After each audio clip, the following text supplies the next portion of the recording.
खड़े होके तालियां बजाते हैं, तो तालियां बजाओ।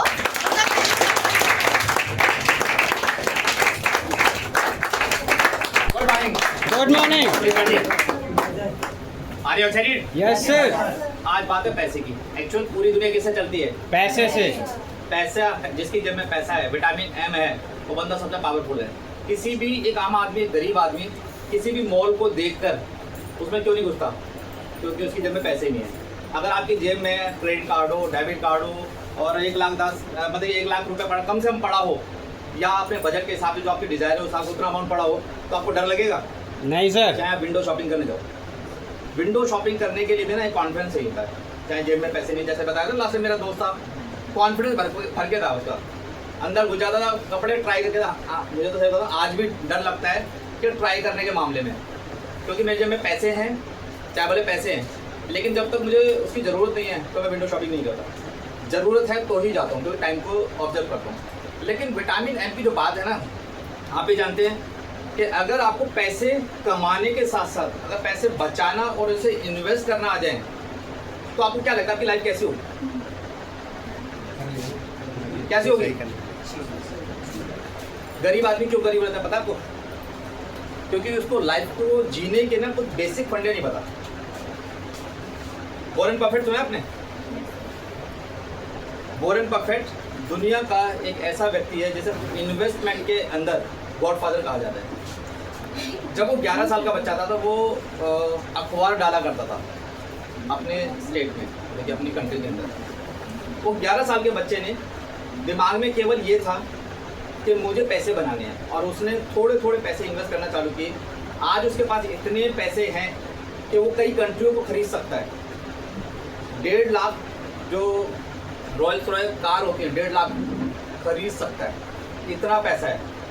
और जितने भी बड़े बड़े मिलियनर बिलियनर जितने भी लोग हैं, उनके पास इतना पैसा है कि वो अब तक लगभग 80% से ज़्यादा पैसे डोनेट भी कर चुके हैं, और 20% में इतना पैसा है कि उनकी 7 पुश्तें अभी भी खा सकते हैं। क्यों? क्योंकि उन्होंने पैसों को मैनेज करना सीख लिया। आज की जो क्लास है वो पैसों को मैनेज करने के लिए, एक हमारे बीच में एक ट्रेनर, एक मेंटर भी आएंगे, वो भी आपको बताएंगे पैसे कैसे बचाते हैं, कैसे बनाते हैं। और जब आप उनके बारे में सुनोगे और जब उनके टॉपिक को सुनोगे तो आपको बहुत एक्साइटमेंट सी होगी। तो आज का जो टॉपिक है, उससे पहले मैं जानना चाहूँगा आपकी 10th क्लास के अंदर होम साइंस किसके पास थी? किसी ने लिए होम साइंस? सुना है किसी ने? होम साइंस में पहले मैं भी ये सुना करता था कि यार होम साइंस तो बहुत छोटा सा टॉपिक होता है, ये होम साइंस वो लोग लेते हैं जिनको पढ़ना ही नहीं आता या बहुत कमज़ोर बच्चे होते हैं। लेकिन जब मैंने कुछ साल पहले, लगभग 10-12 साल पहले, जब मैंने उस होम साइंस के टॉपिक को अच्छे से पढ़ा और समझा, तब पता चला एक्चुअली बहुत सारे काम होम साइंस से ही होते हैं। घर को चलाना, घर को बनाना, चाहे वो लेडीज़ हो चाहे जेंट्स हो, होम साइंस इसलिए पढ़ाई जाती है कि घर को कैसे मैनेज करना है, पैसे कैसे बनाने हैं। जैसे बहुत सारे कंटेंट होते हैं, हमें लगता है कि ये हमारी ज़रूरत की चीज़ नहीं है, लेकिन ज़रूरत की, जैसे आर्ट्स के बारे में, आर्ट्स कॉमर्स साइंस सुना आपने? आपको लगता है सबसे स्ट्रॉन्ग चीज़ क्या होती है? कौन सा सब्जेक्ट होता है सबसे ज़बरदस्त आपके हिसाब से? और दूसरा टॉपिक, दूसरा सब्जेक्ट, तीसरा? बेटा गलत हो, सबके सब गलत हो, उल्टा कर लो से। आर्ट्स सबसे ज़बरदस्त टॉपिक है। कंटेंट या सब्जेक्ट बोलो, दुनिया के जितने भी बेस्ट जो कह सकते हो पोस्ट बोल सकते हो, वो आर्ट्स के अंदर है। जो आर्ट्स वाला कर सकता हूँ, कुछ कोई नहीं कर सकता, ना कॉमर्स वाला, साइंस। कॉमर्स वाले लिमिटेशंस है, अकाउंटिंग बस, इससे कुछ नहीं कर सकता। गवर्नमेंट में कोई ऐसी जॉब ही नहीं होती ज़्यादातर, केवल बैंकिंग का ही होता है, उससे और कुछ नहीं होता। साइंस में केवल डॉक्टर या मेडिकल बस, इससे कुछ नहीं है। आर्ट्स में तुम जो सोच नहीं सकते वो सब है। मिनिस्टर बनना है, टीचर बनना है, जो भी आप सोच सकते हो, जो भी सोच सकते हो, सब आर्ट्स के अंदर है। लेकिन हम क्या उसे बहुत कम आंक लेते हैं, क्या भाई यार ये आर्ट्स वाले तो वो कमज़ोर बच्चे लेते हैं, लेकिन ऐसा नहीं है। कमज़ोर बच्चे नहीं, अगर आपको आर्ट्स के बारे में पता चल जाए तो आप ही सबसे स्ट्रॉन्ग IAS IPS जो भी सब बनने वाले बंदे हैं ना, वो सब आर्ट्स वाले बन सकते हैं। तो आज का जो टॉपिक है, उससे पहले आपके घर का जो बजट कैसे होता है, आपके मम्मी पापा को कभी ऑब्जर्व नहीं किया होगा कि आपके पापा पैसे कम कमाते हैं चाहे भले, लेकिन फिर भी उन्होंने अपना एक बजट बना रखा है। वो शायद आपको कभी दिखता नहीं है, और ना कभी उन्होंने आपके साथ शेयर किया।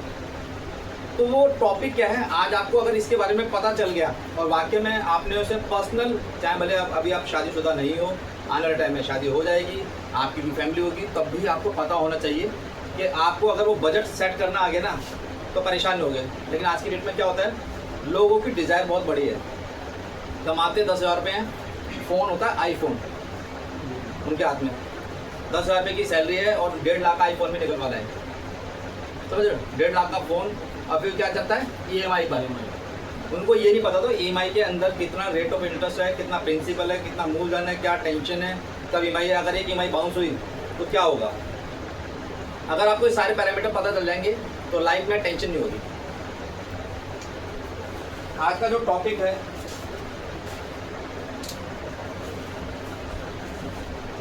पैसा, वो भी ऐसा जिसमें मजा आ जाए, खाली पर्स के साथ इलाज।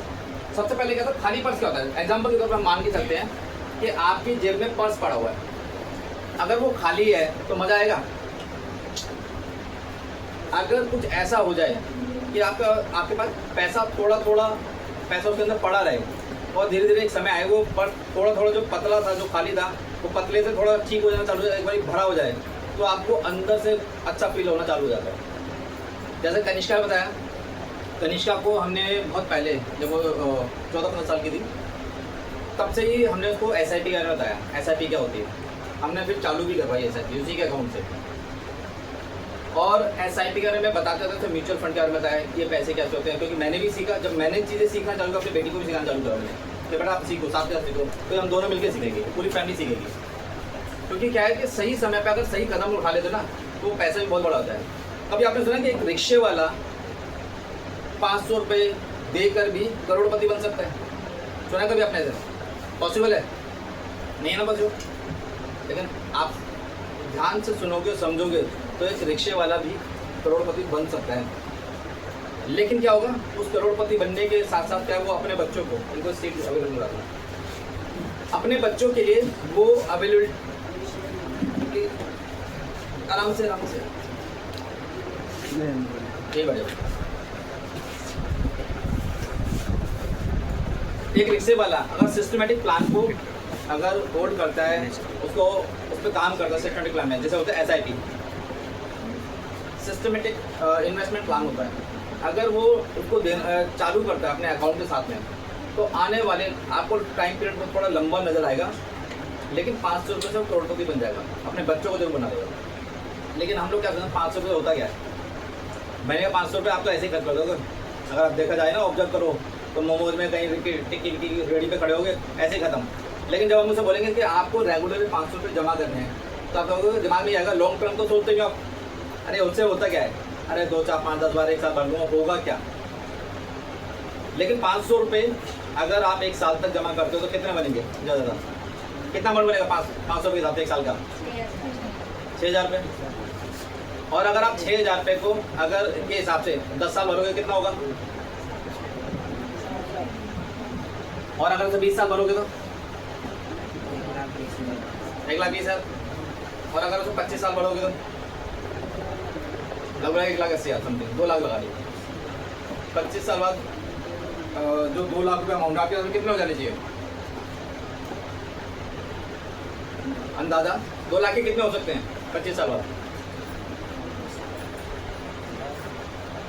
गवर्नमेंट के हिसाब से भी अगर आप देखा जाए तो 8 से 9 साल का पीरियड होता है डबल करने का, ऐसे कुछ है ना। आपके हिसाब से कितना होगा, प्लीज़ बेटा टॉपिक आराम से बात कर लेना, बढ़ जाकर लाइफ आप ही के कुछ अमाउंट बताओगे आप फिगर, तभी तो मजा आएगा आपको बताने का। और आप बस आपके हिसाब से कोई और 2 लाख हमने भरे, 2 लाख रुपये जमा करते 25 साल के अंदर। आप विश्वास नहीं कर सकते, अगर आपने 25 साल उस पैसे को वहाँ टिका दिया, कम से कम 80 से 1 करोड़ रुपये, 80 लाख से 1 करोड़ रुपये आपको मिल जाएंगे। आप सोच सकते यार जमा करें 2 लाख रुपये, उन 25 साल में 500 रुपये, एक बच्चा भी ये भी कर देंगे पता तुम्हें। अगर इनकी माइंड की प्रोग्रामिंग कर दी जाए तो बेटा 500 रुपये आपको यहाँ जमा करके भूल जाना है। और जब ये 25 साल के बाद, अगर आज इनकी एज इनकी 10 साल है, तो जब ये 35 साल के होंगे ना तो इनके अकाउंट में करोड़ रुपये पड़ा होगा उनका। और अगर आप कुछ नहीं कर रहे और 25 साल बाद आपके अकाउंट में कितने पैसे पड़े होंगे, 0। आप वो टेंशन में होगे कि आज की इस महीने की EMI कैसे दें। इस महीने भगवान ना करे आप सब लोग किराए पे हो, अपने घर होने चाहिए, लेकिन अगर गलती से किराए पे रहे तो टेंशन रहेगी। आज का जो किराया है जहांगीर में जो चल रहा है एवरेज 4-5 हज़ार रुपये कुछ मिनिमम चल रहा है, मिनिमम है ना, ऐसे ही चल रहा है। उस टाइम में 25 से 30 हज़ार रुपये किराया होगा, समझ रहे हो। तो खाली पर्स के साथ इलाज के लिए अपने पर्स को मोटा करना शुरू करें। ये मोटा करना शुरू कैसे, क्या होता है प्रोसेस। जब आप सपोज करो आपने कोई भी इनकम कमाते हैं, पैसे कमाते हैं, तो हम क्या करते हैं उसे एक जगह रखना चालू करते हैं। ऐसे होता है ना, जब एक जगह रखते हैं तो आपको पता चलता है। आजकल लोग क्या करते हैं, ऑनलाइन UPI वाला सिस्टम करना चालू कर दिया। ये कंटेंट मैं आपको नया ऐड करके दे रहा हूँ। जब आपके अकाउंट से, जब आपके हाथ से जब कैश जाता है ना, तो कैश कम होता नजर आता है आपको, ठीक है। जब कैश कम नजर आता है तो आपको पता है कि मेरी पावर कम होती जा रही है, इसमें अब इतने पैसे बढ़े हैं, और आपको पहले पता चलना चालू होता है कि यार इसमें कम पैसे हो गए हैं, तो मुझे अब क्या करना है, कितना खर्च करना है, कितना नहीं करना है। लेकिन UPI में नहीं होता सर, सीधा UPI में करते तुरंत मारते हो, आपका दिमाग को पता ही नहीं चलता। वहाँ पे जो ट्रिगर होता है वो ट्रिगर नहीं होता, फिर बड़ा UPI पे करते हैं क्योंकि आपको पता नहीं कि उसमें बैलेंस कितना है। क्योंकि बैलेंस के लिए आपको स्पेशल देखना पड़ेगा। आपको बैलेंस आप तब देखते हो जब पेमेंट नहीं जा रही होती, या पेमेंट क्यों नहीं जा रही, उसमें देखता गया या तो आपने लिमिट क्रॉस कर दी है, भगवान करे ऐसा आपके साथ हो कि आप दिन में 1 लाख रुपये खर्च कर दो, फिर वो ब्लॉक हो जाए। लेकिन उससे पहले क्या होता है, दूसरी सीन पहले हो जाता है, आपके अकाउंट में इनसफिशिएंट अमाउंट है, ऐसा होता है ना, ज़्यादा रहता है। क्योंकि मिडिल क्लास के साथ में ये बड़ी प्रॉब्लम होती है। तो अपने पैसों को जब आप एक जगह इकट्ठा कर रहे हो तो उसको बोलते हैं पर्स को मोटा करना। कमाई का हर तरीका धन की नदी की तरह होता है। जो भी आप काम करो, कहीं से भी करो, पैसों को एक जगह इकट्ठा करो, चाहे वो बैंक अकाउंट हो चाहे कैश हो। आज की डेट में मेरे पास जो भी अमाउंट होता है, मैं 2 तरीके से काम करता हूँ। तो सामने वाला जैसे कहता है कि सर जैसे मेरे पास काम आता है, अगर मेरे सामने से बंदा आके बोलता है कि जी पैसे कैसे देने हैं, मतलब जो आपकी इच्छा हो, तो जब देखता हूँ कि हाँ भाई वो कहता है कि जी मेरे पास कैश है, तो ठीक है भाई कैश दे दें, कैश इकट्ठा हो गया। अब वो कहता है जी मेरे पास कैश नहीं है, तो कहता भाई ऑनलाइन इकट्ठा कर, ऑनलाइन दे। तो वहाँ पे भी इकट्ठा, यहाँ पे भी इकट्ठा। अब मेरे पास क्या 2 वे है, कैश भी है और वो भी है। तो अब क्या है कि जैसे तरीके भी होते हैं, जैसे जरूरी नहीं कि एक काम से आपका काम चलने वाला नहीं, क्योंकि आप जो भी काम कर रहे हो, जो भी आप लाइफ जी रहे हो, एक काम से आपका गुजारा होगा भी नहीं। या तो इतने स्किलफुल बन जाओ कि आपकी सैलरी बहुत हाई हो। अगर छोटी छोटी सैलरी के अंदर आप 10,000 15,000 रुपये जॉब ढूंढोगे, ऐसे होगा ना स्टार्टिंग में, तो आपका 15,000 20,000 तो गुजारा ही चलेगा भाई, क्योंकि पेट्रोल भी महंगा हो रहा है, खर्चे भी बहुत हो रहे हैं, एक्सपेंसेस भी बहुत हो रहे हैं। आदमी को आपको नेटफ्लिक्स भी चाहिए, एंटरटेनमेंट भी चाहिए, घूमना भी चाहिए, सब कुछ चाहिए, बाइक भी चाहिए, लेकिन उसी हिसाब से आपकी इनकम कम है। लेकिन कभी आपने सोचा कि आपके पेरेंट्स जो 90 सदी वाले हैं, 1900 सदी वाले बंदे हैं, वो उस समय अपने 6-6 7-7 बच्चों को भी उन्होंने पाल लिया, शादी भी कर दी, घर भी बना लिया। लेकिन आज के बच्चे वो नहीं कर पाएंगे अगर उन्होंने स्मार्टली प्लानिंग नहीं की तो। क्यों? क्योंकि उनके पास खर्चे नहीं थे। उनको मालूम है छोटा सा कमरा है, छोटा सा उससे गुजारा चल जाएगा, बिना लाइट के भी रह लेते थे। आज की डेट में भाई सबसे पहले अगर जेब में पैसे आए तो सबसे पहले दिमाग में आता है पार्टी। सामने वाले को बोलता पार्टी, भाई तेरे 1000 रुपये बढ़ गए हैं, पार्टी तो देनी पड़ेगी। 1000 रुपये बढ़े हैं, वो बंदा कलाकार क्या करेगा, 1 लाख की बाइक निकलवा लेगा पहले तो, कि भाई 1000 बढ़ गए पूरे, और 2000 की पार्टी देगा वो। ऐसे होता है ना, बंदे भी चढ़ाने वाले आपको बहुत सारे मिलेंगे। तो इनकम के सोर्स बढ़ाएं, कि मैंने भी 2-3 इनकम के सोर्स बढ़ा के यहाँ से पैसा आ रहा है, यहाँ से पैसा आ रहा है, यहाँ से। मुझे मालूम है अगर एक नल बंद भी हो गया तो 2 जगह से आ रहा है, 2 नल बंद हो गए तो 1 जगह से तो आ रहा है, समझ रहे हो। तो इनकम सोर्स बढ़ाने से वो आप जो आपका धन है वो नदी की तरह होता है, जो एक जगह इकट्ठा होना चाहिए आपका। इसके बाद होता है 10 सिक्के में से केवल 9 सिक्कों को बाहर निकालें। अगर आपने पर्स के अंदर, पर्स जैसे अकाउंट भी मान सकते हो, पर्स का मतलब अकाउंट मान सकते हो, आपका गुल्लक मान सकते हो, वटेवर मान सकते हो, सारे पैसे वहीं रखें। और उसमें से केवल है ना 9 सिक्के, एग्जाम्पल के तौर अगर आपने 100 का नोट डाला तो 10 रुपये तो भूल जाओ, 10% तो भूल जाओ कि आपने कुछ उसमें डाला है, केवल 90% ही निकालो। तो भाई वही है, उसी से ही खर्चा करना है। क्योंकि बचाने का तरीका क्या होता है कि कोई, जैसे आपने कभी देखा, आपने खुद किया सब कुछ, कि कुछ पैसे आपने किताब में छुपा दिए, कहीं ड्रॉर में छुपा दिए, कहीं ऐसा कर दिया कि वक्त आने पर निकाल लेंगे। और कभी बार तो खुद रखते ही भूल जाते हो, और अचानक एक्साइटमेंट में करता है, अरे यार सफाई करता है, अरे ये पैसे कब के हैं, ऐसा हुआ कभी? तो वो आपके घर में जो फीमेल्स हैं, आपकी मम्मियाँ हैं, वो क्या करती हैं, डब्बों में डाल देती हैं। कहीं यहाँ कहीं ये नहीं कि तुम जाकर सर ने बोला है डब्बे में छानना चालू कर, पैसे निकल के आ गए। तुम्हारी मम्मी कहेगी कहाँ से किसने बताया। एक्चुअली वो बुरे वक्त के लिए होते हैं, या ज़रूरत पड़ने पर उस अमाउंट को कैसे यूज़ किया जाता है उसके लिए होता है। तो हमेशा 10 में से 9 सिक्के निकालो और एक सिक्के को भूल जाओ। और जो भूला हुआ जो अमाउंट है यही बहुत बड़ा कमाल करने वाला आपके लिए। तत्कालीन जो इच्छाएं होती हैं और दूरगामी इच्छाएं होती हैं, इनमें आपको अंतर पता होना चाहिए। बहुत सारे लोग क्या करते हैं, पैसे होते हैं उनके पास में, एक्साइटमेंट में उनको लगता है आईफोन नज़र आ गया, यार मुझे ये चीज़ खानी है, तो वो स्टंट वाली जो तत्कालिक स्टंट वाली जो चीज़ होती है ना, उसको डिज़ायर पूरा करने के लिए वो पैसे वहाँ को उड़ा देते हैं। वो दूरगामी चीज़ें नहीं देखते, यार मुझे तो घर खरीदना है, यार अपने पेरेंट्स को वहाँ शिफ्ट करना है, अच्छा मुझे एक गाड़ी खरीदनी है, या मुझे कुछ ऐसा काम करना है जैसे अपनी स्टडी के लिए पैसे इकट्ठे करने हैं, एडमिशन के लिए पैसे इकट्ठे करने हैं। तो अगर वो अपना टारगेट बना रखा है तो उसके लिए क्या होता है, जो दूरगामी जो दूर की चीज़ होती है उसके लिए आपने अगर बजट बना रखा है तो आप ग्रो कर पाओगे। अदरवाइज वो पैसा यहीं पर तुरंत खत्म, बाद में आप पछताओगे यार ये क्या हो गया। दूसरा था खर्च को नियंत्रण करें। हमारे पास सबसे पहले क्या होता है, हमें ये नहीं पता होता कि हमें पैसे लगाने कहाँ हैं, कितना कमा रहे हैं। हमें पता होता है कि इनकम का सोर्स इतना ही है हमारे पास, 10,000 रुपये आने तो 10,000 रुपये आने। आपके पास कुछ इनकम सोर्स एडिशनल है कोई आपके पास?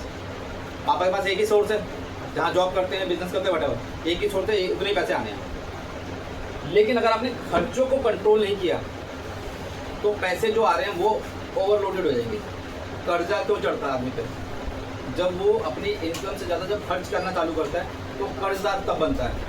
फिर वो दूसरे के पास जाएगा, भाई इस महीने का पैसा खर्च हो गया है तो यार मुझे इतने पैसे उधार दे दे। लेकिन अगर वो अपनी आदतों को सुधार नहीं करता तो वो धीरे धीरे करके कर्जदार बन जाता है। अगर आप किसी क्रेडिट कार्ड, किसी बैंक, किसी लोन या किसी पर्सनल लोन पर आपने पैसे ले लिए हैं तो आपने देखा होगा कि ऐसे लोगों के ना घर तक बिक जाते हैं। सामने वाला क्या करता है, 10% ब्याज पर, 20% ब्याज पर आपको पैसा देता है ताकि जानबूझ के फंसाने के लिए। और अगर जाने अनजाने अगर आपसे नहीं पे हुआ या तो फिर वो क्या करता है, फिर वो बदतमीजी पर उतराते हैं। उसे तो पैसे चाहिए, उसे इससे मतलब ही नहीं है। और आजकल तो ट्रैकिंग का, पहले वाला ट्रैकिंग सिस्टम अलग होता था। आजकल बेइज्जती करने का तरीका क्या है, वो लोग क्या करते हैं, इंस्टाग्राम पर, फेसबुक पर आपकी आईडी को ट्रैक कर लेते हैं पहले से और आपके रिश्तेदारों को भेजना चालू करते हैं, इसमें हमसे पैसे लिए। अब कितनी गलत बात है। जो पर्सनल डील हमारी हुई थी कि भाई मैंने इतने पैसे लिए, तो वो हमारे पर्सनल लेवल तक होनी चाहिए थी। और वो पहले तो गली मोहल्ले में जाके लड़ाई वो करते हैं, बेइज्जती करते हैं। रिस्पेक्ट सबसे बड़ी बात होती है। स्थिति कभी भी अच्छी बुरी सबके साथ आती है ना। तो अगर स्थिति बुरी आए उससे पहले अगर आपने प्लानिंग बना रखी होती तो ऐसी स्थिति नहीं आती कभी। तो आजकल जो सिस्टम चल रहा है इसका दिमाग में ध्यान रखना। कभी किसी से पैसे लेते हो तो भाई साहब वो पैसे वसूल करने के लिए आपसे किसी भी तरीके से पैसे ले सकता है। आप उसे कहोगे ना कि जी मैं तो लीगल तरीके से जाऊँगा, मैं ऐसा करूँगा, आप चाहे कुछ भी कर लो, लेकिन जो रिस्पेक्ट होते हैं वो खराब ही होते हैं फिर उस एरिया में, तो उस जगह पर। तो कोशिश करना अपने खर्चों को नियंत्रित करें। उसके लिए क्या करते हैं, खर्च करने के लिए आवश्यक खर्च और इच्छाओं के बीच में सबसे पहले फ़र्क पता होना चाहिए आपको कि यार मेरी नीडी ज़रूरतें क्या हैं, मुझे कहाँ खर्च करना चाहिए, आपको पता होना चाहिए। अगर आपको ये पता चल गया तो आप एक बजट बनाओगे कि यार मेरे घर का बजट ये है, मेरा इतना ही खर्चा है, मुझे इतने ही पैसे निकालने हैं, इतना ही खर्च करना है, एडिशनल खर्च नहीं करना।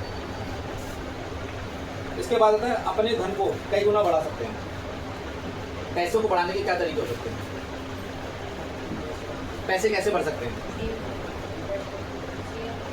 और ये बढ़ नहीं सकते, ये सेव हो सकते हैं।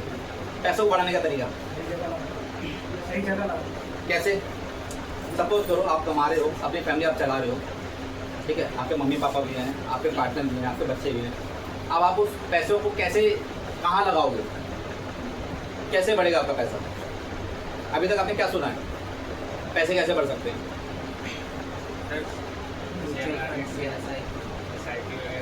इन्वेस्टमेंट करेंगे।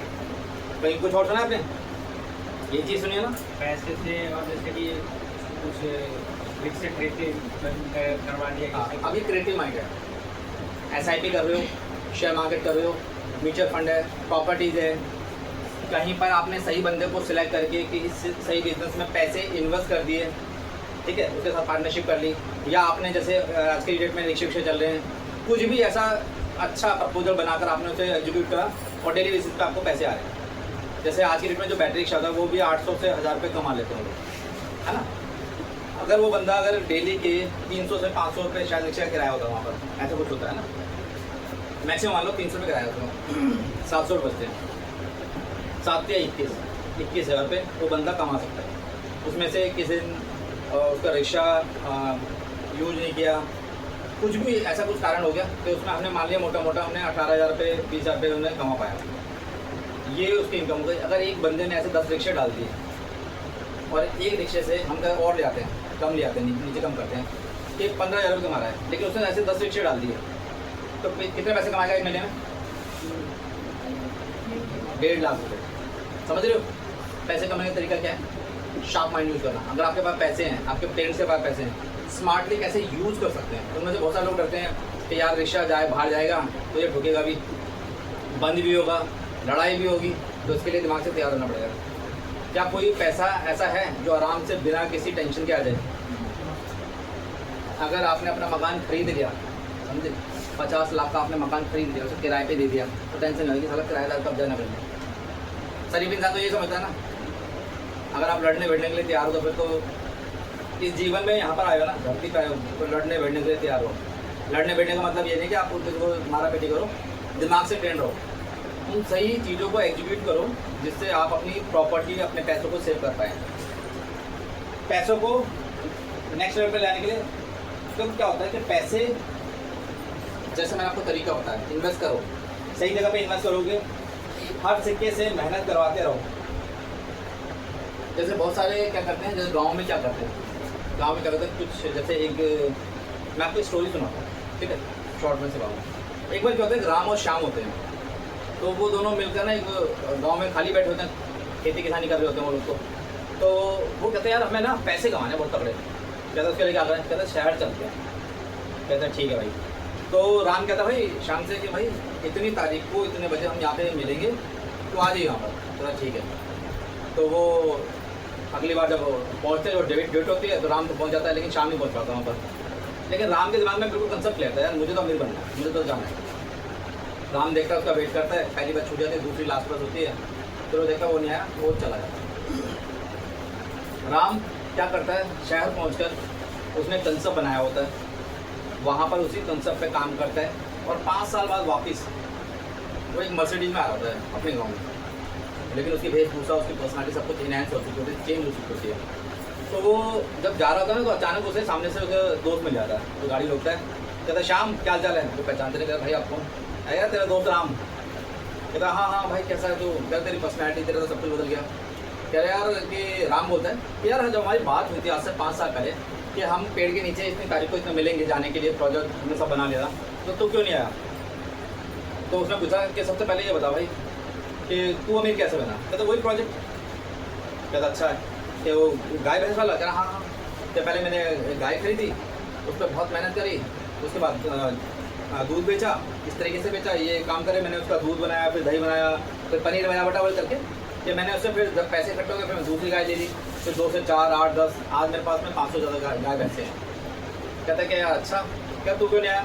कहता यार मैंने ना अपनी बीवी से बात करी रात को कि है ना मैं राम के साथ जा रहा हूँ और मैं अपने बिजनेस को एक्सटेंड करने जाता हूँ।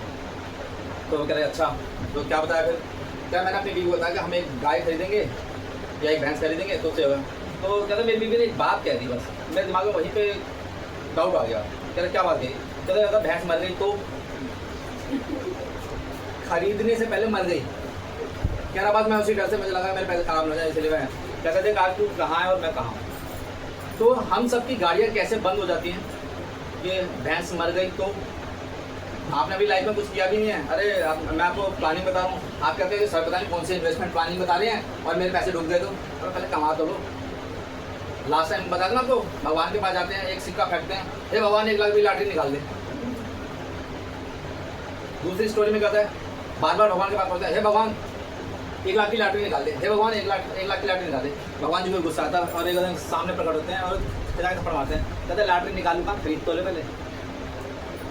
तो लोग क्या करते हैं, अपॉर्चुनिटी की बात करते हैं, प्लानिंग बहुत बड़ी बड़ी करते हैं, लेकिन एग्जीक्यूट नहीं करते हैं। तो एग्जीक्यूट करना बहुत ज़रूरी है भाई। चौथा है अपनी पूंजी की रक्षा कैसे करें। हमेशा पैसा कमाकर तुरंत फेंकना जरूरी नहीं है। इन्वेस्टमेंट के नाम पर आपने यहाँ डाल दिया, यहाँ डाल दिया, पहले पता तो कर लो किसको पैसे दे रहे हो, बंदे का बैकग्राउंड। बैंक वाले क्यों क्या करते हैं, बैकग्राउंड चेक करते हैं। सिविल पता है ना, सिविल आपको क्या होता है? सिविल होता है अगर आप कहीं लोन लेने जाते हो ना, तो बैंक वाले आपका सिविल चेक करते हैं कि इस बंदे ने क्या कोई चीज़ आज से पहले कुछ कहीं से कुछ खरीदी है, ऑनलाइन किसी बैंक से लोन कुछ लिया है। अगर लोन लिया है तो क्या इसने टाइम पे पेमेंट की है। अगर आपने टाइम पे बिल्कुल पेमेंट कर रहे हो तो इसका मतलब सिविल आपका बहुत अच्छा होगा। अगर आपने कोई पेमेंट नहीं ली, कोई लोन नहीं लिया, या फिर ले लिया और लेने के बाद आप कहते हैं जी मेरे घर में आज दिक्कत हो गई थी और आपने पेमेंट नहीं भर पाए, तो वहाँ पर ऑनलाइन पेटीएम पर फ्री में आप सिविल चेक कर सकते हो। जैसे ही आप अपना नाम डालोगे तो सिविल चेक करने के लिए क्या होना चाहिए आपके पास आपका Aadhaar card, PAN card, mobile number, email ID, 3-4 mostly चीज़ होती है। जैसे आप सिविल चेक करते हो, अगर आपका सिविल चेक हो गया तो आप आईफोन भी खरीद सकते हो। सीधे जाओ, वो 100 रुपये टोकन मनी देते हो, तो ये जाकर अपने घर पे ले आओ और अपने मम्मी पापा को वहीं जाकर फंसा दो। क्योंकि जब बच्चों को उठाने आएंगे तो मैं पापा कहेंगे मेरे बच्चों को छोड़ दो, मेरा बच्चा आईफोन से महंगा है। लेकिन बच्चा कहेगा मैं आईफोन नहीं छोड़ूंगा, समझ रहे हो? तो बच्चे ऐसे करते क्यों करते हैं कि माँ बाप पर बात ज़्यादा रहती है। तो अपने पैसों को सेव कैसे करने हैं? जो लोग आईफोन के लिए जो पैसे दे रहे हैं कौन सा ले? कस्टमर नहीं। जैसे आप लोग सब SIP में पैसे देते हैं जमा करने के लिए, SIP mutual fund, FD, RD और आपके पैसों को बैंक क्या करते हैं, इकट्ठा करके उसे फिर लोगों में बांटते हैं। जैसे आप कह रहे हैं मुझे पैसे चाहिए, घर के लिए चाहिए, पर्सनल लोन चाहिए, होम लोन चाहिए, तो वही पैसा बैंक वाले पब्लिक में बांट देते हैं। अब पब्लिक से जो पैसे से जो इंटरेस्ट कमाते हैं, उस इंटरेस्ट को वापस कुछ जो होता है, जो उन्होंने इन्वेस्ट किया हुआ पैसा, उनमें से थोड़ा सा उनको देते हैं, बाकी सारा अपना खुद रख लेते हैं। क्योंकि रिस्क टेकिंग उनकी सबसे ज़्यादा है, समझ गए? पैसे ऐसे कमाते हैं, तो आपको पता होना चाहिए कि आपके पैसे जा कहाँ हैं। अपने घर को लाभकारी निवेश बनाएं। अगर आपने घर पे आपने सपोज करो, ये सारी जो चीज़ें आज के हिसाब से हैं, अगर आपने अपने घर को बना भी लिया और आप चाहते हो कि घर से पैसे कैसे कमा सकते हो? हाँ, क्योंकि अगर सपोज करो आपका एक ही घर है, एक ही रूम है, ठीक है, प्लॉट आपका है, रूम एक ही है, तो आपके दिमाग में आएगा यार कि मुझे ना कुछ एक्स्ट्रा इनकम करनी है, पैसे कैसे थोड़ा 5,000 का 10,000 का कोई सपोर्ट मिल जाए। तो उसके लिए सबसे पहले आपको क्या करना पड़ेगा? अपने घर को निवेशकारी बनाने के लिए घर तो बनाना पड़ेगा, एक कमरा तो चढ़ाना पड़ेगा। अब उस कमरे को बनाने के लिए या तो आपके पास इकट्ठा पैसा होगा, या आप क्या करोगे, कहीं से फिर उधार लोगे, लोन पे लोगे। उसे बनाने के बाद क्या होगा, आपके एक फ्लोर बनने के बाद आपके पास पैसा चालू, आप उसी पैसे से जिससे आपने लोन लिया है, उधार लिया है, उसको देना चालू करोगे। एक समय के बाद क्या होगा, वो कमरे का सारा पैसा वहाँ से क्लियर हो जाएगा। उसके बाद वो 5,000 रुपये साल में कितने पैसे बनेंगे आपके? 60,000 रुपये एक्स्ट्रा इनकम चालू। शायद 60,000 रुपये आपको भी छोटा अमाउंट नज़र आ रहा होगा कि 60,000 रुपये के लिए यार आपको 2 लाख 5 लाख रुपये लगाने पड़ेंगे। आपको पता है एक प्रॉपर्टी अगर 1 करोड़ की होती है, जहांगीरपुर में एक छोटा मकान 25 गज का मकान भी 25-30 लाख का है कम से कम, इतनी वैल्यू समझते हो? और उसका 1 से 2% ही उसका किराया है। तो अब आपने प्रॉपर्टी कितने की खरीदी? 25-30 लाख रुपये की, किराया कितना मिल रहा है? 1 से 2%, इतना ही होता है। कितनी बड़ी प्रॉपर्टी? आपको पता है जितने भी बिलियनर है, मिलियनर नहीं बिलियनर, वो अपनी प्रॉपर्टी नहीं खरीदते। बड़ी शौक की बात है, अपनी प्रॉपर्टी नहीं खरीदते।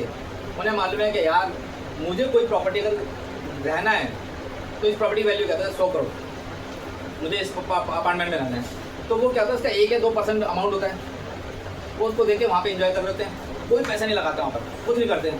जब उनका मन भर जाता है दूसरी प्रॉपर्टी में जाते हैं। हम लोग क्या करते हैं, नहीं यार मुझे अपनी ही प्रॉपर्टी खरीदनी है, क्योंकि माइंड सेट अपना होना चाहिए, दिखाने के लिए यार ये मैंने खरीदा है, ऐसे होता है माइंड सेट। अगर हम कोई कपड़े भी पहनते हैं तो वो लोग बहुत सिंपल रहते हैं। हम लोग टैक्सबाजी में जाते हैं कि नई टी-शर्ट, नई पैंट, आईफोन हाथ में, और फिर कोई बंदा आता है थप्पड़ मारता है, खींच के ले जाता है, तो वहाँ पे वो रोता बच्चे की तरह मेरा आईफोन चला गया।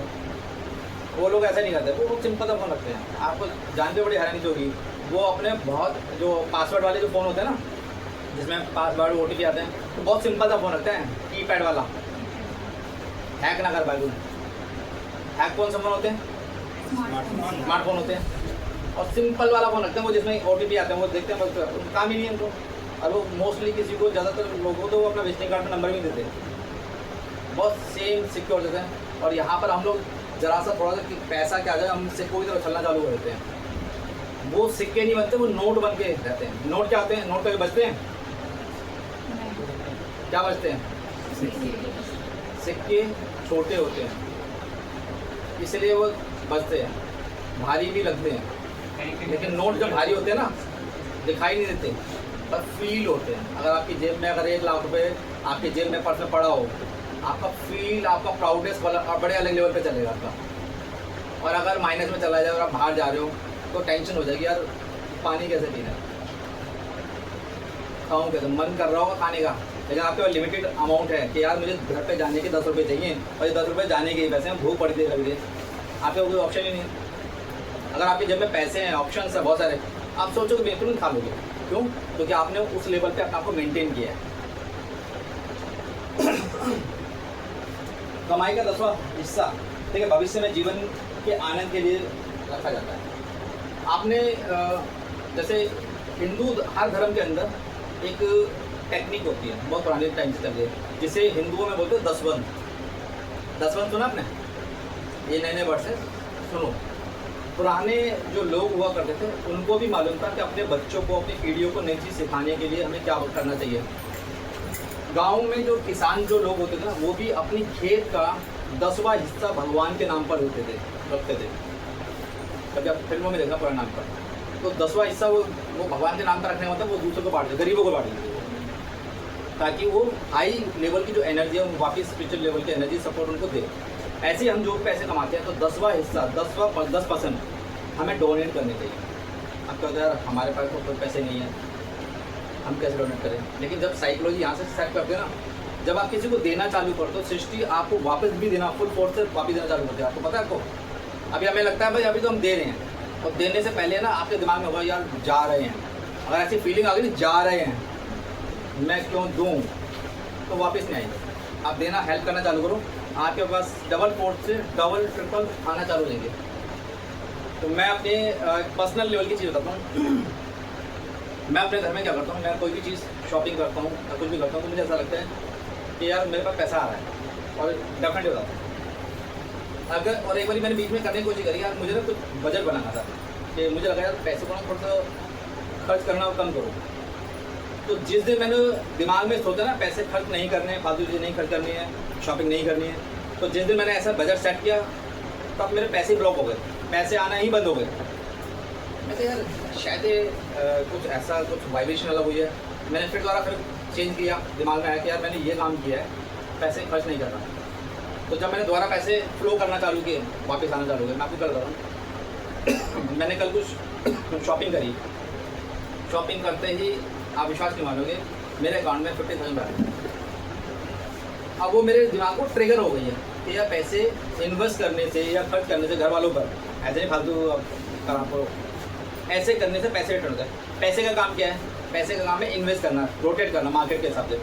नदी और पानी का काम क्या है? बहना। अगर आप किसी एनर्जी को ख़राब करोगे तो वो एनर्जी आपको अच्छा रिजल्ट नहीं देगी, बुरा रिजल्ट देगी। भगवान ने हमें बॉडी दे रखी है, एनर्जी दे रखी है, इसको यूज़ करना चाहिए हमें, ना कि एक जगह जानवर की तरह पड़े रहना चाहिए। जानवर भी मेहनत करता है। जो व्यक्ति अपनी एनर्जी को यूज़ नहीं करते उनकी बॉडी ख़राब होना चालू हो जाती है, उनका सिम्टम्स खराब होते हैं। भावी आमदनी सुनिश्चित करें। आने वाले टाइम में आप अपनी इनकम को कैसे बढ़ा सकते हैं, क्योंकि ज़माना जो है बहुत फास्ट चल रहा है। आपको कैसे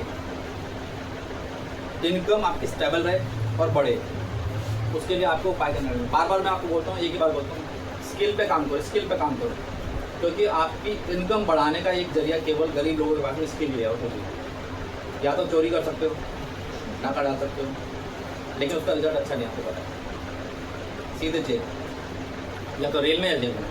लेकिन रेल में बहुत कम टाइम तक रहोगे, क्योंकि बाद में करना तो पड़ेगा स्टेशन आने लगे। तो भाई मेहनत करो, पैसे कमाने का जरिया केवल स्किल है। स्किल पे काम करो। स्किल के साथ में पर्सनैलिटी डेवलपमेंट क्लासेस क्यों होती है? मैंने इतना बार बार ट्रेनिंग देता रहता हूँ, बहुत सारी ट्रेनिंग ऐसी होती है जिसमें मेरे पैसे खराब चल जाते हैं, बाद में मुझे मज़ा भी नहीं आता या मेरे कनेक्ट की चीज़ें नहीं, लेकिन मैं लगाता रहता हूँ, मुझे मालूम है कि वापस आ जाएंगे।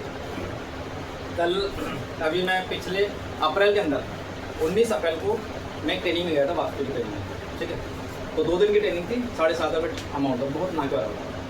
5 स्टार होटल में खाना पीना 2 दिन, और उन्होंने मुझे गिफ्ट की पिरामिड टाइप के गिफ्ट थे, 10-12 के गिफ्ट थे, और वहाँ पे कम से 20 से ज़्यादा लोग थे, ठीक है। तो कल मेरे पास एक बंदे का फ़ोन आया, उसी ग्रुप का एक बंदा, बंदे बहुत सारे होते हैं, मैं बहुत सारी ट्रेनिंग अटेंड करता हूँ। तो पता नहीं चलता था कि कौन है। वो सीधे उसने बोला कि भाई मैं ना अपना नाम बताया उसने कि मैं ये मेरा नाम बताया कि मैं ये नाम बोल रहा हूँ, सिंगल बोल रहा हूँ मैं। अब मेरे दिमाग में ये, अब मैं बिजनेसमैन, मैं नहीं पहचाना, ना तो उसकी शक्ल याद आई ना नाम याद आया। तो और हाँ अभिषेक सिंगल, तो मैं कह रहा भाई मैं अभिषेक बोल रहा हूँ। मैं कहा हाँ और अभिषेक भाई कैसे हो? अब ऐसे ही तो कनेक्ट होना आता है लोग। और भाई बढ़िया हो कैसे? मैं घर पर गया बढ़िया बढ़िया। और भाई एक लोगो डिजाइन करवाना था। मैं कहा भाई मेरे फीस तो ये 50,000 है। अरे नहीं भाई से काम करो, ये करो, मैं आपका भाई हूँ, मुझे अपनी जीजा के लिए लोगों डिज़ाइन करवाना है। अब ये बात क्यों बता रहा मैं बताऊँ। तो उन्हें नेगोशिएट करते करते ज़्यादा नेगोशिएट परसेंटेज ज़्यादा ले ली। फिर मैं उसकी बात करने के तरीके समझ गया। मैंने कहा कि अपने क्लाइंट अपने जीजा का नंबर दे। कर नहीं वो आपको उसके टेंशन मत लो, वो मैं ही टैकल करूँगा अगर मेरे जीजा हैं। फिर मैं उसकी बात से समझ गया कि इसका मतलब वो बीच में कम से कम 50,000 1 लाख रुपये एक्स्ट्रा कमा रहा है। समझ गए? आप सपोज करो उसने मुझे 40,000 का ऑर्डर दे दिया। अभी बात चल रही है, अभी पेमेंट की बात हुई आज की। मैंने वर्कशॉप कितने की ली थी वहाँ पर? 7,000 की वर्कशॉप ली थी, 7,500 की। और 7,500 में 2 दिन तो 5 स्टार में खाया पिया है, ट्रेनिंग भी ले ली, गिफ्ट भी मिल गए, कनेक्शन बन गया अलग। और 50,000 का ये जो ऑर्डर है नेगोशिएट हो गया 40,000 में जो है, तो 40,000 अलग से। तो क्या हुआ? ट्रेनिंग से इनकम का जरिया बना, एक्स्ट्रा इनकम का सोर्सेज बने। तो स्किल कहाँ काम करती है? आपको नेक्स्ट लेवल पे इनकम कमाने के लिए काम करते हैं।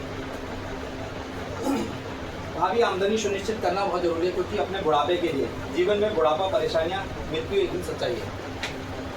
मोस्टली आज के डेट के हिसाब से अगर आपके पेरेंट्स ने अपने बुढ़ापे के लिए पैसे इकट्ठे कर रखे हैं तो बहुत अच्छी बात है, नहीं तो आने वाले टाइम में उनके लिए बहुत स्ट्रगल वाला फेस है। क्योंकि आज की डेट में सपोज थोड़ा भगवान ना करे ऐसा हो, लेकिन मैं मोस्टली कैसे बताता हूँ, जिन पेरेंट्स के 1, 2, 4, 5 बच्चे हैं, अभी जब तक वो एक कमरे में छोटे हैं तब तो संभाल लेते हैं। लेकिन जैसे जैसे वो बच्चे बड़े हो जाते हैं तो क्या उसी कमरे में सारे बच्चों की शादी होने के बाद रह सकते हो? अब वो बाहर जाएंगे, उनकी अब अपनी पर्सनल उनकी खुद की फैमिली होगी, उनकी बीवी होगी, उनके बच्चे होंगे। अब वो अपने बच्चों के लिए करेंगे या अपने माँ बाप के लिए करेंगे? किसके लिए करेंगे? बच्चों के लिए। और माँ बाप बेकार हैं, चाहते हैं लेकिन कर नहीं पाएंगे, फिर उनकी बीवी नहीं करने देगी, उसकी भी मजबूरी है। हम यही कहेंगे वो खराब है, वो कहेंगे हमारे बच्चों का क्या, क्योंकि उस व्यक्ति ने अपनी स्किल पर अपनी इनकम पे काम ही नहीं किया। अल्टीमेट ये होता है कि भाई इनकम 10,000 रुपये है, लेकिन खर्चे अगर 15,000 पहले हो जाते हैं ना, तो इंसान को मजबूरी में कुछ फैसले लेने पड़ते हैं। या तो माँ बाप को रख सकता है, बीवी फिर होती जाता है अपने माँ बाप को रख ले, या हमें रख ले भाई। तो माँ बाप ही कहते हैं नहीं बेटा तो अपनी बीवी को भाई हम देख लेंगे, ऐसे होता है ना मोस्टली, आसपास में देखा हुआ। उसकी सबसे असल जड़ क्या है? बच्चे खुद होते हैं, क्योंकि अपने स्किल पर उन्होंने काम नहीं किया। वो लोग खुद भी होते हैं जो आपके माँ बाप, क्यों? क्योंकि उन्होंने अपने बुढ़ापे के लिए कुछ ऐसा रखा ही नहीं। वो सब कुछ अपने बच्चों के लिए लेते हैं, बेटा तो अच्छी पढ़ाई कर ले, अच्छा आईफोन चाहिए बेटा ये ले, गाड़ी चाहिए ये ले, वो अपने लिए सोचते ही नहीं। मैंने आपको रेमेंड का एक बताया था ना आपको एग्जाम्पल रेमेंड का, कि जिसमें 900 करोड़ रुपये कमाने के बावजूद भी उसके बच्चों ने से बाहर निकाल दिया, वो जो वृद्धाश्रम होता है तो उसमें फेंक दिया। इतना बड़ा ह्यूज अमाउंट कमाने के बाद भी उसने गलती बस क्या कर दी, प्यार में आकर नहीं लिख दिया मेरी सारी वसीयत मेरे बच्चे के नाम है। बच्चे भी बहुत शार्प माइंड है। अब इसका क्या है, ये तो ATM था है कैसे। तो शार्पली काम करना चाहिए अपने पेरेंट्स के लिए, आपको समझदारी होनी चाहिए। आप चाहते हो कि आपके पेरेंट्स और आपके बच्चे, आपकी भी पर्सनल फैमिली दोनों एक साथ रह पाए, तो उसके लिए अपनी स्किल पे काम करो, अपने पैसे पर काम करो। पैसे होंगे तो दोनों को अच्छा रखोगे। अच्छा, घर में लड़ाई किस चीज़ की होती है? बहुत सास बहू में लड़ाई मोस्टली किस चीज़ की होती है? सीरियल में देखते होगे, आस पड़ोस में देखते होगे, दूसरा सीरियल भी चल रहा था, लाइव सीरियल भी चल रहा था, रोज पर चल रहा था ना। किस बात पर लड़ाई होती सास बहू की? किसमें? अरे बोलो यार। और काम पर ही होते हैं ना मोस्टली, बहू ने ये नहीं किया, बहू ने ऐसा नहीं किया, बहू ने 4 बातें सुना दी। अगर सपोज करो आपकी इनकम ही 1 लाख रुपए है, ठीक है, आपने क्या मम्मी को दिए 40,000 रुपये, 40,000 रुपये अपनी वाइफ को, 30,000 अपनी जेब पे रख दिए, तो टेंशन होगी होने रख दी काम वाली। तो मम्मी तुम अपने कमरे में बैठ के काजू पिस्ता खाओ, TV से देखो, अपनी वाइफ को बोलो भाई तुम अपने कमरे में बैठो, टेंशन मत लो, जितना तुमसे होता उतना कर लो, बाकी मेड लगा दी। लड़ाई होगी। अगर फिर भी लड़ाई करने वाली सास और बहू दोनों होगी भाई दूसरे कल देखकर, तो फिर तरीका फिर क्या भैया एक घर अलग से, ये वाइफ का, ये घर माँ का, मम्मी तुम्हारे लिए काम वाली लगा दे, टेंशन मत लेना।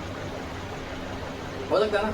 सर फिर माँ कहेंगी मुझे तो सास बहू के हाथ पे खाना है तो फिर वो बहू, हाँ वो कुछ और खिलाएगी फिर वो जली कटी सुनाएगी। समझ रहे हो? तो तरीके हैं, बहुत सारे तरीके हैं चीज़ों को मैनेज करने के लिए। दिमाग से प्रोग्रामिंग होती है, लोग पैसे से नहीं, दिमाग से। मिडिल क्लास फैमिली इमोशन से बाउंडेशन होती है, लेकिन आजकल बाउंडेशन का सिस्टम ही खत्म हो गया। पैसे आपकी जेब में है तो लोग आपकी रिस्पेक्ट करेंगे। अगर पापा पैसे नहीं कमाते ना, जब तक पैसे कमाते हैं उनकी रिस्पेक्ट होती है। जिस दिन वो पैसे कमाना बंद कर देते हैं या बंद हो जाते हैं तो सच्चाई है कि लोगों की नज़रों में उनकी कीमत भी कम होती है। उनको लगता है ये बंदा पढ़ा तो रहता है, यहाँ पर काम वाम करता नहीं है। क्योंकि अब आदमी का नेचर कैसा होता है जानता हूँ, आप लड़कों के लिए बताऊँ। भगवान करे आप स्वस्थ रहे, अच्छा जिए, परिवार को अच्छे लेवल तक लेके जाएं, लेकिन जिस दिन आप पैसे नहीं कमाओगे आपकी फैमिली, आपके बच्चे आपको अलग नज़रों से देखेंगे। और आप जैसे घर में रहोगे ना तो आपको चार कमी नज़र आने लगेगी। अरे दीवार साफ़ नहीं करी, अरे गिलास यहाँ पर, वो आपसे ज़्यादा ना आपके घर वाले क्लास में। अब यार ये अच्छा है, चलाता था 8 घंटे चलाता था, 10 घंटे चलाता था, कम से कम शांति से रहते थे। बहुत सारे बड़े बुजुर्ग क्या करते हैं, आपने नहीं देखा होगा, पार्कों में ताश खेल होते हैं, और सबसे अच्छा तरीका वही है भाई। लेकिन उससे अच्छा तरीका और भी हो सकता है। जो बुजुर्ग हैं वो ताश पत्ते खेलने की बजाय किसी संस्था को ज्वाइन करें, वहाँ पर वो अपना योगदान दे पाएँ। योगदान मतलब अपने लाइफ के एक्सपीरियंस को किसी और को सिखा पाएँ, या देश के लिए कुछ कर पाएँ, अपने परिवार के लिए कुछ कर पाएँ। वो वहाँ पे ताश पत्ते खेल लेते हैं, क्योंकि माइंडसेट क्या है, उन्होंने वो देखा 4 बंदे बेले वहाँ बैठे और वो बता रहे होंगे वो तो बुराइयाँ कर लेते हैं। जैसे फीमेल होते हैं, जैसे मेल भी होते हैं, वो यहाँ के वहाँ के यहाँ कर लेते हैं। तो मुझे ऐसा लगता है कि लोग कहते हैं ना बुजुर्ग रिटायरमेंट, मेरे दिमाग में रिटायरमेंट नहीं है। मैं कभी जीवन में रिटायरमेंट नहीं लेना चाहता और ना रिटायर होना चाहता। रिटायरमेंट क्या है? रिटायरमेंट मतलब बिल्कुल सब समाप्त, बिल्कुल खटिया में आ जाना, तो सब होता है रिटायरमेंट। पंजाबियों के अंदर क्या होता है, वो कभी भी रिटायरमेंट नहीं लेते, वो लास्ट मोमेंट तक, आखिरी सांस तक काम करते हैं। कभी देखना, नोटिस करना, चाहे घर का काम हो चाहे बाहर का काम हो, लास्ट मोमेंट तक, चाहे वो किसी की सेवा करना हो, चाहे गुरुद्वारे में जाकर सेवा करनी हो, उनको कभी ऑब्जर्व करना। अगर आपने इसके लिए बोला ना मंदिर में जाकर यहाँ पे थोड़ा कर दो, अरे सर अपने मस्ती का स्टैंडर्ड खराब करो। बड़े बड़े करोड़पति भी वहाँ जाकर ना सेवा कर रहे थे, बड़े बड़े मंदिरों में, बड़े बड़े गुरुद्वारों में, हर जगह जो धार्मिक स्थल होते हैं बड़े बड़े लेवल के। और हम जो छोटे छोटे लेवल के बंदे होते हैं ना, जिनके जिनमें पैसे भी नहीं है, थोड़े बहुत पैसे आ गए, तो हमें लगता है हम बहुत हाई फाई लेवल के होते हैं। जो सिंपल सा एक आदमी वहाँ पर जो सेवा करता हुआ नजर आएगा ना आपको पता नहीं है वो बंदा क्या चीज़ है। करोड़पति अरबपति वहाँ पर जूते साफ कर रहे थे, वो सेवा दे रहे थे। तो मुझे ना पैसे बहुत कमा लिए, अब शांति चाहिए, ईश्वर से कनेक्टेड चाहिए। आपने पैसे कमाने के बावजूद भी आप मेंटली शांत कब रहोगे? जब अंदर से खुश रहोगे। पैसों को, फैमिली को कब इंजॉय करोगे? जब अंदर से खुश रहोगे। आपको बहुत सारी रिलेशनशिप की मैंने टिक्स बताई थी, अगर आप टिक्स को यूज़ करते हो तो फैमिली के साथ में अच्छी बॉन्डिंग हो सकती है। नहीं तो लोग देख रहे हो आज की डेट में डिवोर्स के केसेस बहुत तगड़े चल रहे हैं। शादी करी तुरंत 2 महीने बाद 6 महीने बाद डिवोर्स। क्यों हो रहा है? क्योंकि लड़के और लड़कियां अपने दिमाग पर, अपने चीज़ों पर काम नहीं कर रहे। जिस दिन वो काम करना चालू करेंगे, रिलेशंस, पैसा, सब कुछ आपके साथ मिलना चालू करेगा। अपनी आमदनी की क्षमता बढ़ाएं, हमेशा पैसे कैसे बढ़ाने, स्किल पे काम करो। बार बार मैं आपको बोल रहा हूँ स्किल पे काम करो। जैसे देखो आपकी क्वालिटी के हिसाब से, अगर किसी कंपनी में काम कर रहे हो, 2 साल से काम कर रहे हो और आप बहुत से बोले सर मैं 10,000 में आया था और आज भी 10,000 पे हूँ, सर मेरे 20,000 कर दो। आपको क्या कर देगा? 20,000 रुपये। आप समझो तुमने करा क्या 2 साल में, क्या आपने हमें डेवलपमेंट करी? तो मेरी कंपनी के लिए क्या बेहतर कर सकता है? तुझे निकालूंगा, दूसरा बंदा रख लूँगा। आज की डेट में क्या होता है, बैंक वाले, बड़ी बड़ी कंपनी, कॉर्पोरेट सेक्टर क्या कर रहे हैं, जिस बंदे की सैलरी 1.5 लाख रुपये है, मेरा साला भी होता था कॉर्पोरेट कंपनी में, कैसीफाई कंपनी के अंदर, कह रहा वो कंपनियाँ क्या कर रही हैं, बड़े बड़े जो बंदे हैं ना जिनकी सैलरी बहुत अच्छी हाई है, उनको पकड़ के उठा के बाहर फेंक रहे हैं बिना नोटिस दिए, तुरंत कि भाई कल से मत आना। जिसके 1.5 लाख की सैलरी है, जिसकी 5 लाख की सैलरी है, उसको उठा के कहते हैं अगर 1.5 लाख की सैलरी है उसमें तो वो 15-20,000 बहुत सारे बंदे भर लेते हैं। वो आप क्या चाहिए? सैलरी, जैसे नौकरी कम है, लोग बहुत ज़्यादा है, कंपटीशन क्या रहा है। पहले ये होता था कि भाई मुझे ये चीज़ बेहतर आती है ना। अब बंदे वहाँ जाके वो बेहतर वाले बंदे कह रहे हैं कि भाई साहब इस पोस्ट के लिए मुझे जॉब चाहिए, तो कितने पैसे देंगे? वो कह रहा लास्ट वाले ने तो मुझे वो भी बहुत तेज तरह बंदे झूठ बोलते हैं। जो 30,000 की जॉब है वो कहते हैं जी लास्ट वाला 15 बोल के रहा है, सर मैं 12 नहीं कहूँ। और इंटरव्यू वाले उसे बोला भाई लास्ट वाला 12 बोल के गया, इसे 11 में कर दूँगा। आपको लगता है कि इस समय के अंदर 10,000 की कोई जॉब होती हुई, लेकिन सर्कल गलत चला गया। 2000 आज से चल रहे 2026 चले ना, 2040 के अंदर एक आम गरीब परिवार की इनकम गवर्नमेंट के हिसाब से 10 लाख रुपये होनी चाहिए, और 2020 के अंदर एक आम आदमी की सैलरी 1 लाख रुपये थी गवर्नमेंट के हिसाब से। लेकिन 1 लाख रुपये तो छोड़ो, यहाँ पे तो 15,000 भी मिले ढंग से इस हिसाब से, और डाटा बहुत पीछे चल रहा है। तो अपनी स्किल पे काम करो। आत्मसम्मान व्यक्ति के लिए यह काम करना चाहिए हमेशा, ये बहुत मेन पॉइंट है। कभी भी किसी व्यक्ति को अपनी फैमिली के अंदर बुढ़ापे के अंदर, या आप जिम्मेदार इंसान हो, आजकल आपने देखा प्रॉपर्टी के लिए लोग लड़ रहे होते हैं, मारा पीटी भी कर रहे होते हैं, लड़ भी रहे होते हैं, कोर्ट केस में पहुंच जाते हैं। तो उस समय से पहले एक समझदार व्यक्ति क्या करता है, अपना कर्ज शीघ्रता से चुकाना चाहिए। सबसे पहले जितनी जल्दी पॉसिबिलिटी हो आपको अपने बच्चों का कुछ चीज़ें करने से पहले उन कर्जों को चुकाना चाहिए, बजाय इसके कि आप शॉप करो, पैसों को यहाँ वहाँ लगाओ, इन्जॉयमेंट करो। इन्जॉय तो सामने वाला बता भी देख रहा है क्या मेरे पैसे दे देना, बाकी सब चीज़ करता जा रहा है, उससे निगेटिविटी फैलती है।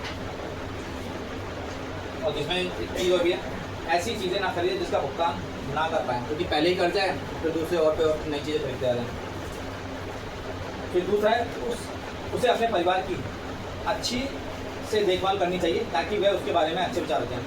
अगर अपना परिवार है, फैमिली है, आप उनके ना तो उनको दवाई दे पा रहे हैं, ना अच्छे से खाना दे पा रहे हो, तो आपका परिवार क्या सोचेगा आपके बारे में कि मेरे पेरेंट्स अच्छे नहीं हैं, क्योंकि वो सामने भी तो देख रहे हैं, पड़ोसियों को देख रहे हैं, रिलेशन देख रहे हैं कि यार ये फैमिली कैसे हैं, इनके पेरेंट्स अपने बच्चों को कितने अच्छे से केयरिंग से रख रहे हैं।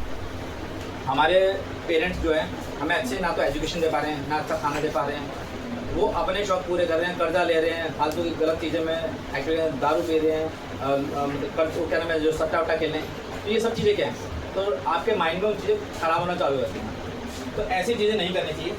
तीसरा है उसे अपने परिवार की वसीयत समय से कर देनी चाहिए। बहुत सारे लोग क्या करते हैं, पेरेंट्स की भी गलती है, पुरानी सोच वाले क्या करते हैं कि अपने जीते जी अपनी वसीयत को ट्रांसफ़र नहीं करते, ना किसी नाम लिखते हैं, जिससे क्या होता है उनके मरने के बाद उनके बच्चे ना रोडों पे लड़ रहे होते हैं। पेरेंट्स को अपने जीते जी जब वो समझदार हो जाएं, उनको एक वसीयत लिखनी चाहिए कि हमारे जाने के बाद ये वसीयत इसकी इतनी इतनी है, ताकि लड़े ना। उससे क्या होगा, बच्चों को पता चल गया कि मेरे मम्मी पापा मुझे इतनी ही दे के गए, ऐसे ही ना। तो ये लड़ने वाला मम्मी अगर लड़ना है तो जीते जी लड़ेंगे ना कि पापा ने आपने कम दिया। अब वो पेरेंट्स ने कमाई है, पेरेंट्स किसी को भी कुछ भी दे, अब बच्चा खुद कमाए तो वो प्रॉपर्टी उसकी। अब ये हालांकि ये सिस्टम गलत है कि बच्चों की प्रॉपर्टी कैसे हो सकती है, पेरेंट्स ने अपने दम से कमाई है तो उनकी प्रॉपर्टी है, वो चाहे किसी को भी बांट दें। लेकिन फिर भी ये सही एक तरीका है कि अपने जीते जी अपने बच्चों को वसीयत करके जाएं, और ये लिख के ऐसा वसीयत में ये नहीं कि नाम ही कर दें और उनको वो बाहर उठा के बाहर फेंक दें, पेमेंट्स ऑनर की तरफ, कि मेरे जीते जी ये प्रॉपर्टी मेरी है, मेरे मरने के बाद उसे बोलते हैं विल बनाना बोलते हैं कि ये प्रॉपर्टी 3 हिस्से में 4 हिस्से में ये बटेगी, ठीक है ना। तो ये आपको क्यों बताया जा रहा है, आप तो बहुत छोटे हो, लेकिन आपको पता तो हो सही गलत क्या चीज़ है।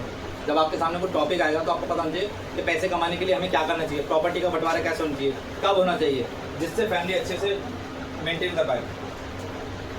दुर्भाग्य के शिकार लोग पर दया करना चाहिए, उसे अपने परिजनों के प्रति विचारपूर्वक काम करना चाहिए। अगर किसी पे कोई दिक्कत परेशानी घर परिवार में आ जाती है तो उसके लिए आप क्या कर सकते हो, दिल से क्या कर सकते हो, उस पर हमेशा ध्यान रखना चाहिए, क्योंकि बुरा वक्त किसी पे भी आ सकता है। आज उस पर बुरा वक्त है, कल को हमारे पे भी आ सकता है। तो हमें उनके सहयोग के लिए वो तन से मन से धन से, मैंने आपको बताया, जिस तरीके से आप उनकी सेवा या सपोर्ट कर सकते हो वो करना चाहिए। जरूरी नहीं कि आप पे पैसे नहीं है तो आप पैसे यहाँ से कर्जा लेके, नहीं, आप पर जितना हो सकता है और देकर भूल सकते हो वो ही उतना करना चाहिए, समझ आया। अपनी शक्तियों का विकास करना चाहिए, अधिक बुद्धिमान तथा योग्य बनने के लिए अध्ययन करना चाहिए, आत्मसम्मान से काम करना चाहिए। हमेशा जैसे शरीर को, जैसे गाड़ी की सर्विस होती है, सर्विस कैसे होती है, उसकी धुलाई होती है, उसके इंजन की में रिपेयरिंग होती है, पार्ट्स खराब होते हैं ठीक हो जाते हैं, ऑयलिंग चेंज होती है।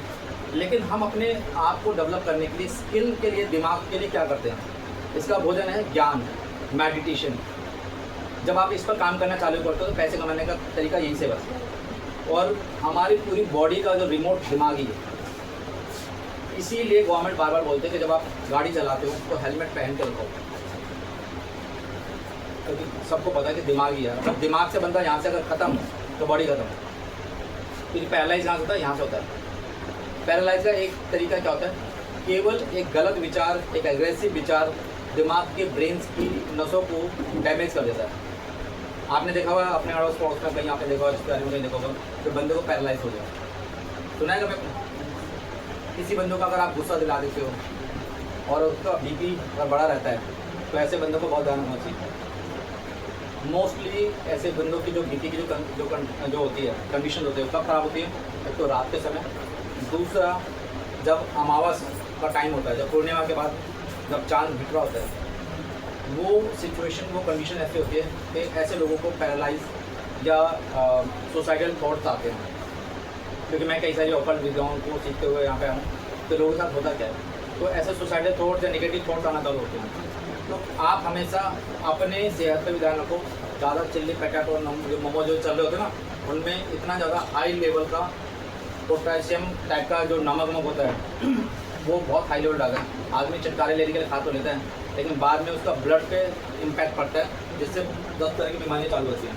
तो हमेशा अपनी बॉडी की एनर्जी पे काम करो, अपने माइंड पे काम करो। मनोकामना यह आगे बढ़ें और इन सभी सच्चाइयों पर अमल करें ताकि आप समृद्ध और दौलतमंद बन सकें। लाइफ में पैसे कमाने के लिए जो चीज़ें मैंने आपको बताई, अगर आपने पैसे इकट्ठे कर लिए हैं, पैसे इकट्ठे करने के बाद आपको जो रूल बताया कि उसमें से 90% पैसे निकालने और 10% पैसे को कहाँ रखने, छुपा कर रखने। आपने दिमाग में यही मेंटेन कर रखे मेरे पास बस 9,000 रुपये ही, 10,000 रुपये कमाते हो तो 9,000 रुपये ही मेरे पास पे हैं टोटल, और 9,000 रुपये में से ही खर्च करना चालू करें। और इसका रियल एक बजट होता है। आपने अगर जैसे पढ़ा है 50-30-20, 50% आपकी सैलरी का 50% या इनकम का 50% आप रखोगे नीड पर। नीड क्या चीज़ होती है? आपके खाने की चीज़ होगी, आपका मेडिकल हो गया, आपका घर का किराया होगा, बिजली का बिल होगा, ये सारी नीड वाली चीज़ें कि इनके बिना गुजारा होगा ही नहीं होगा, ठीक है। दूसरा था वांट होता 30%, तो मुझे क्या चाहिए, मुझे एजुकेशन चाहिए, मुझे ऐसे चाहिए, मुझे शादी ब्याह में जाना, कुछ वैसी चीज़ें जो डिज़ायर भी हो सकती है आपकी। फिर आता 20% में सेविंग में क्या होते हैं कि वो भविष्य के लिए होते हैं। अगर आप कभी कुछ घर खरीदना चाहते हो, गाड़ी खरीदना चाहते हो, कुछ करना चाहते हो, तो 20% की सेविंग से ही आप कर सकते हो। अगर आपने 50-30-20 के फार्मूले के अकॉर्डिंग काम कर रहे हो तो लाइफ में जो चाहते हो वो तुरंत जल्दी मिलना चालू हो जाएगा। लेकिन आप इस पर काम नहीं कर रहे हो, पचला आपने 50% को ही आपने 80% कर दिया, फिर 20% उस पर लगा दिया, तो आपका सेविंग खत्म। अचानक क्या होता है, हर आदमी चाहता है कि मैं अपने बच्चों को अच्छी लाइफ दे पाऊँ, अच्छा इलाज दे पाऊँ, लेकिन ना चाहते हुए भी हम कहाँ भागते हैं? सरकारी हॉस्पिटल। हमें मालूम वहाँ पे अच्छा इलाज नहीं होता, पता है ना, लेकिन फिर भी हमें मजबूरी में वहाँ क्यों भागना पड़ता है? क्योंकि पैसे नहीं है। अगर आपके पास एक मेडिकल पॉलिसी हो, अच्छी पॉलिसी हो, तो आप क्या वहाँ जाओगे? आप सीधे मैक्स भागोगे। कुछ ऐसी स्थिति मेरे साथ में भी हुई थी। 2023 में मेरा एक्सीडेंट हुआ था, शायद मैंने आपको लास्ट टाइम बताया था, तो है ना। मैं 2 महीने सरकारी हॉस्पिटल में रहा, फाइनेंशियली चैलेंज था मेरे साथ में। उस समय को फाइट करके घर आया, 2 महीने हॉस्पिटल में और 10 महीने एक कमरे के अंदर आया। दिमाग में केवल एक ही बात थी, पैसे कमाने। और आप विश्वास नहीं मानोगे, जब मेरे टाइम में प्लस्तर लगा था ना, मेरा प्लस्तर 3 बार लगा। घर पे आने के बावजूद भी 2 महीने बाद भी प्लस्तर लगा कि मेरी हड्डी जुड़ नहीं पाई थी। भगवान ने कुछ अलग ही सोच रखा था मेरे बारे में, इस बंदों को थोड़ा और मजबूत बनाते हैं, ढंग से प्लस्तर चढ़ाते हैं, बैक टू बैक। लेकिन दिमाग में ये था, फोकस था, क्योंकि मैं ग्रोथ ओरिएंटेड बंदा हूँ। मैंने उस समय भी लेटे 1 लाख 1.5 लाख रुपये एक काम पर कमाए थे, लेटे। सोचो, जो बंदे ने पहले कभी कमाए और कमाए तो उससे खर्च हो जाते थे। तो दिमाग में समझ आ गया यार, मैं पहले ना घूम कर काम करता था, मतलब कि लोगों के पास जाया करता था, उनसे मिलता था, मीटिंग में जाता था, बड़े क्लबों में जाया करता था। क्लब का मतलब वो डांस वाले क्लब नहीं, दिमाग से निकाल देना, बिजनेस क्लब होते हैं, यहाँ पे बड़े बिजनेसमैन आते हैं। तो समझ आया कि अपना पूरा फोकस एक जगह लगा दिया, और उसके बाद जब मैंने फोकस एक जगह लगाया तो पैसे कमाना चालू कर दिया। लोग एक सैलरी पूरे महीने में जितनी कमाते हैं ना, मैं एक दिन में कमाते हैं, समझ लो, उससे कई गुना। तो अब मैंने क्या दिमाग करना, सबसे पहले मेरी प्रायोरिटी कहते हैं अपनी फैमिली को प्रोटेक्ट करना। तो जो हमारे नेक्स्ट मेंटर हैं वो भी आने वाले हैं, तो मैंने उनसे अपनी फैमिली को प्रोटेक्ट करने के लिए 1 करोड़ की हेल्थ इंश्योरेंस पॉलिसी करो, तो मेरी भगवान ना करे मेरी फैमिली को कभी कुछ जरूरत पड़े तो हम प्राइवेट में सीधे बिना सोचे समझे, अगर एयरलिफ्ट से भी जाना पड़े, एयरलिफ्ट से हेलीकॉप्टर भी दूसरे स्टेट ले जाना, क्योंकि टाइमिंग लाइफ के लिए टाइमिंग हो, तो वो कब होती है, प्लानिंग से होती है। जो वो भी मेरे मेंटर हैं, उन्होंने भी बताया फंड को कैसे मैनेज करते हैं, प्लानिंग कैसे करते हैं, पैसों कैसे बढ़ाते हैं, तो मैंने भी उनसे कई सारे फंड करवा रखे हैं। वो मेरे फाइनेंशियल एक्सपर्ट है, मेरे जितने भी मेरी फैमिली के मेरे स्टाफ के जो लोग हैं वो सारे वो एक्सपर्ट वो काम करते हैं, तो पैसे काम इकट्ठा करने हैं, पैसे कैसे बढ़ाने हैं, पूरी प्लानिंग उनके है और नई नई प्लानिंग हम उनसे करवाते हैं। तो आज का जो टॉपिक था फाइनेंशियल एक्सपर्ट वाला, अपने पैसों को ग्रो करो, समझदार बनो, स्किलफुल बनो। धन्यवाद।